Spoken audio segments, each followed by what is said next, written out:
dass ein neues, wirklich modernes Bildungssystem entsteht, wo sowohl die Politik als auch einzelne Bürger die Fähigkeit entwickelt, sich in diesem Informationsmeer zurechtzufinden und das Wesen im Leben zu erkennen und nicht unterzugehen.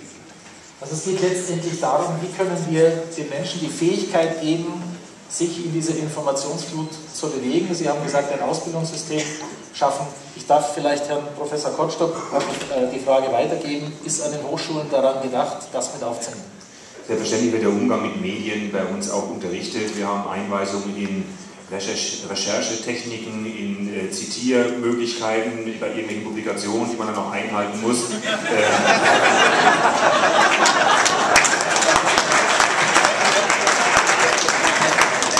Wir wissen auch, dass unsere Studierenden sehr findig sind. Die sind uns ja wirklich ein Stück weit voraus. Wenn wir als alte Professoren jetzt versuchen würden, unseren Studierenden beizubringen, wie man das Medium Internet nutzt, ich glaube, das sind wir immer die Verlierer. Das regelt sich von alleine.